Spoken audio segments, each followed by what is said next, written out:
Both these doctors, Dr. Lisa Richardson, Dr. Jason Pennington, walked into an academic institution as people. They happen to be of Indigenous descent. They are two fantastic people, and they're leading the cutting edge of Indigenous inclusion in the medical sciences. They became mentors for every person out there, not just racialized people, but anybody just walking into an institution and needing to make changes.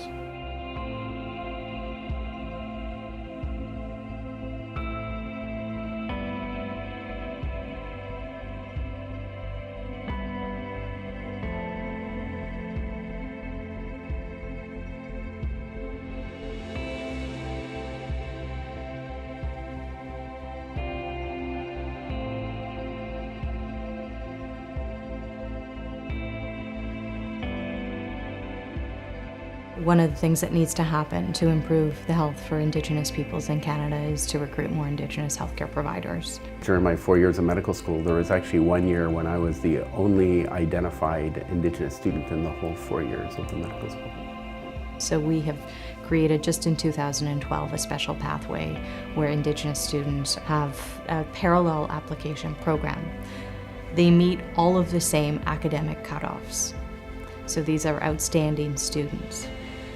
But there is an additional layer where we have a committee or a circle of community members, academics, and other Indigenous students who review the applications. So from a student admissions perspective, we have definitely had an increase in the number of Indigenous applications. When I went to U of T medical school from 1996 to 2000, there was one lecture on Indigenous health in the whole 4 years of the curriculum.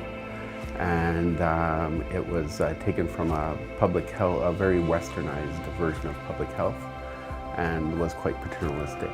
So the office was started to create a safe space for the medical students that we were recruiting, Indigenous medical students. We wanted to create a space of support where there would be access to traditional teachings if people wanted that, and then also a place where we could work to create curriculum in Indigenous health. Students go to Indigenous organizations and write self-reflective pieces after having spent several weeks visiting different Indigenous organizations around the city related to healthcare and with just well-being in general.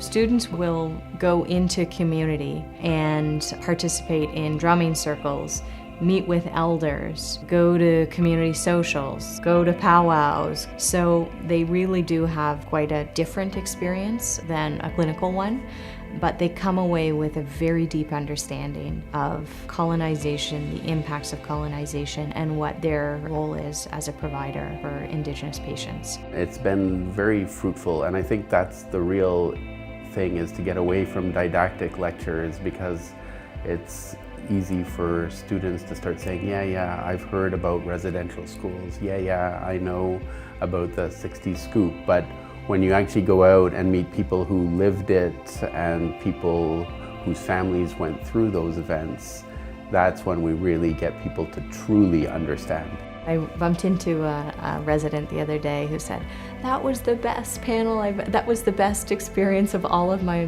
medical school. The pair of them are an amazing set of mentors, whether or not they'll admit it. And if you talk to the pair of them, they will kind of be shy and say, oh no, not me, but they are mentors. And they are